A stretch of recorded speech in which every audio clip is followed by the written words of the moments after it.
തക്കാളി തൈ നടുമ്പോഴേ നേരെയല്ലാതെ ഇങ്ങനെ വളച്ച് വെച്ചിട്ട് നടുവാണെങ്കിൽ എന്താ പറയുക, നമ്മൾ അത് വളർന്നു വരുമ്പോൾ നല്ലപോലെ വേര് ധാരാളമുണ്ട്. അപ്പോൾ പിന്നെ കായ്ച്ചു കഴിയുമ്പോൾ ഇങ്ങനെ എന്താ പറയുക, ഒടിഞ്ഞും ചാഞ്ഞൊന്നും പോവില്ല കേട്ടോ. അപ്പോൾ ഇനി നിങ്ങൾ തക്കാളി തൈ നടുമ്പോൾ ഇങ്ങനെ നടണം. ഹായ് ഫ്രണ്ട്സ്, ജൂൺ മാസമാണ്, മഴക്കാലമാണെന്നും പറഞ്ഞ് ആരും പച്ചക്കറി നടാതിരിക്കരുത്. ഇപ്പം നമ്മൾ പച്ചക്കറി നട്ട് കഴിഞ്ഞാൽ നമുക്ക് ഓണത്തിനൊക്കെ ഇഷ്ടം പോലെ നമ്മുടെ മുറ്റത്ത് നിന്ന് തന്നെ പറിക്കാം. പ്രത്യേകിച്ചും വെണ്ടയൊക്കെ മഴക്കാലത്ത് വളർത്താൻ പറ്റിയ നല്ല പച്ചക്കറിയാണ്. ഇതൊക്കെ കൃഷിഭവനിൽ നിന്ന് കിട്ടിയ തൈകളാണ് കേട്ടോ. ഇത് മുഴുവൻ ഇന്ന് നടാൻ പോവാണ്. ഇത് മാത്രമല്ല, വഴുതനയും പച്ചമുളകും ഒക്കെയുണ്ട്. അപ്പോൾ അതാ ഇങ്ങനെ ഇതുപോലെയാണ് നട്ട് ഞാൻ സ്റ്റാൻഡിൽ വെച്ചിരിക്കുകയാണ്. നമുക്ക് ചിലവില്ലാതെ ഇത് പച്ചക്കറി കൃഷി ചെയ്യാം. ഇതുപോലത്തെ ഗ്രോ ബാഗ് സംഘടിപ്പിച്ചാൽ മതി കേട്ടോ. ഇത് നമ്മുടെ പൊട്ടി വരുന്ന കെട്ടിടമൊക്കെ പണിയുന്നിടത്താകുമ്പോൾ ഇഷ്ടംപോലെ നമുക്ക് വെറുതെ കിട്ടും. പൊട്ടി വരുന്ന ബാഗാണ് ഇത്. നമുക്ക് ഇതുപോലെ ഇങ്ങനെയാണ് നമ്മൾ ബാഗ് ഉണ്ടാക്കേണ്ടത്. അടിഭാഗം അതിൻ്റെ ഭാഗമാണ് ഇങ്ങനെ കെട്ടുന്നത്. എന്നിട്ട് നമ്മൾ അടിഭാഗത്തിൻ്റെ ഒന്ന് അഴിച്ച് കളഞ്ഞിട്ട് അതിങ്ങനെ മറിച്ചെടുത്തിട്ട് വിടർത്തി എടുത്തു കഴിഞ്ഞാൽ നല്ല ഗ്രോ ബാഗാണ്. നമ്മൾ വാങ്ങുന്നേക്കാളും നല്ല ഗ്രോ ബാഗാണിത്. ഇങ്ങനെ ചെയ്താൽ മതി, വെറുതെ ആ ചാക്കിൽ ചെയ്യരുത്, ഇങ്ങനെ വേണം ചെയ്യാൻ. അപ്പോൾ അതാ ഇങ്ങനെ കിട്ടും നമുക്ക്. ഇനി നമുക്ക് ഇതിനകത്തേക്ക് കരിയില നിറച്ച് കൊടുക്കണം. കരിയിലയും വാഴയുടെ ഇലയൊക്കെ ഞാനിവിടെ കളക്ട് ചെയ്ത് വെച്ചിട്ടുണ്ട്. അപ്പോൾ ഇഷ്ടംപോലെ, അതായത് ഇതിപ്പോൾ നമുക്ക് വളരെ കുറച്ച് പോട്ടി മിക്സ് മതി. അപ്പോൾ ആദ്യം നമ്മൾ വെച്ചിരിക്കുന്ന ഒരു PVC പൈപ്പാട്ടോ, അതിന് നടുക്ക് വയ്ക്കണം. അതൊരു കുപ്പി വെച്ചാലും മതി. എന്നിട്ട് നമ്മൾ കരിയില നിറച്ച ശേഷം നമ്മൾ ഈ നടുക്കായിട്ട് ആ PVC പൈപ്പിനുള്ളിൽ കുറച്ച് മണ്ണിട്ട് കൊടുക്കണം.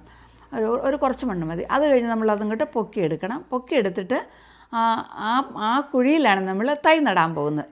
അപ്പോൾ നമുക്ക് വളരെ കുറച്ച് മണ്ണ് മതി. മണ്ണില്ലാതെ നമ്മളാരും കൃഷി ചെയ്യാതിരിക്കേണ്ട. തീരെ വളരെ കുറച്ച് മാത്രം മണ്ണ് മതി. ഇനി നമ്മൾ അതിൻ്റെ നടുക്ക്, അപ്പോൾ ചുറ്റും ഇഷ്ടംപോലെ കരിയില ഉണ്ട്. കരിയില നല്ല വളവുമാണല്ലോ. അപ്പോൾ അതങ്ങനെ നടുക്ക് നട്ട് കൊടുത്ത ശേഷം ഇനി നമ്മൾ ഒരു കുറച്ച് പോട്ടി മിക്സ്, അതായത് മണ്ണും നമുക്കറിയാമല്ലോ, ചാണകപ്പൊടിയും എല്ലുപൊടിയും എല്ലാം കൂടെ ചേർത്ത് പോട്ടി മിക്സ് നമുക്ക് അതിൻ്റെ ചുറ്റുഭാഗം കുറച്ച് ഭാഗത്ത് ഇട്ട് കൊടുത്താൽ മതി. നമ്മുടെ തൈ നല്ലതുപോലെ വളർന്നോളും കേട്ടോ. അപ്പോൾ ഇതുപോലെയാണ് നമ്മളെല്ലാം നടാൻ പോകുന്നത്. അതുപോലെ തന്നെ വഴുതന, പിന്നെ എന്താ പറയുക, തക്കാളി പിന്നെ ഇപ്പം നട്ടാൽ കുറച്ചൊന്ന് ശ്രദ്ധിക്കണം, നല്ല മഴയായതുകൊണ്ട്. പിന്നെ പയറൊക്കെ ആണെങ്കിൽ നമുക്ക് ഈ മഴക്കാലത്ത് നടാൻ പറ്റിയ നല്ല ഒരു പച്ചക്കറിയാണ്. അപ്പോൾ ഇങ്ങനെ നമുക്കൊന്ന് ഇപ്പം നനച്ചു കൊടുക്കേണ്ട ആവശ്യമില്ല, എന്നാലും നമ്മൾ നട്ടാൽ നനയ്ക്കണമെന്നുള്ളൂ. അതുകൊണ്ട് ഒന്ന് ജസ്റ്റ് നനയ്ക്കുക. നല്ല മഴയാണ്, മഴയത്താണ് ചെയ്യുന്നത്.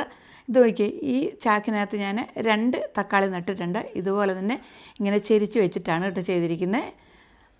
അപ്പോൾ ഇത് ഇനി നല്ലപോലെ അതിനകത്ത് ധാരാളം വേരുകൾ വന്നിട്ട് ഇങ്ങനെ വളർന്നോളും. അപ്പോൾ ഇതുപോലെ ഉണ്ട് ഇഷ്ടംപോലെ കരിയില നമ്മൾ നേരത്തെ എടുത്ത്, ഇപ്പോൾ വാരി എടുത്താണ് കേട്ടോ. അതുകൊണ്ടാണ് നനഞ്ഞിരിക്കുന്നത്. നനഞ്ഞതാകുമ്പോൾ ഒന്നും കൂടി വേഗം അത് അലിഞ്ഞു ചേർന്നോളും. 25 ചാക്കിലും കുറേ ഗ്രോ ബാഗിലും നട്ടിട്ടുണ്ട്. ഇനി നമ്മൾ ഇഷ്ടമുള്ളിടത്ത് ഇത് വെച്ചാൽ മതി. വെച്ചിട്ട് ഞാനിവിടെ ഇതിൻ്റെ മുകളിൽ, നമ്മുടെ ടെറസിൻ്റെ മുകളിലാണ് ചെയ്തിരിക്കുന്നത്. മുകളിലൊരു നെറ്റും കെട്ടിയിട്ടുണ്ട്, വെള്ളം നേരിട്ട് വന്ന് അടിക്കാതിരിക്കാനായിട്ട്. അപ്പോൾ ഈ വീഡിയോ നിങ്ങൾക്ക് യൂസ്ഫുള്ളായെങ്കിൽ നിങ്ങൾ ലൈക്ക് ചെയ്യുക, മറ്റുള്ളവർക്കൊക്കെ ഒന്ന് ഷെയർ ചെയ്ത് കൊടുക്കുക. നിങ്ങളുടെ അഭിപ്രായങ്ങൾ കമൻറ്റുകളായിട്ട് അറിയിക്കണേ. അപ്പോൾ നമുക്ക് ഇതുപോലെയൊക്കെ നട്ട് കഴിഞ്ഞാൽ നമുക്ക് വിഷമില്ലാത്ത നല്ല പച്ചക്കറികൾ കഴിക്കാൻ പറ്റും. എൻ്റെ ചാനൽ ആദ്യമായിട്ട് കാണുന്നവരുണ്ടെങ്കിൽ ഒന്ന് സബ് ചെയ്ത് സപ്പോർട്ട് ചെയ്യണേ.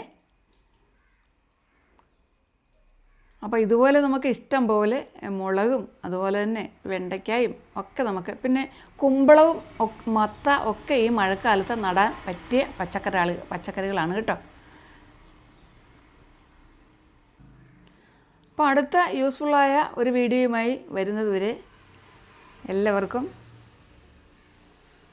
ബായ്. Thanks for watching.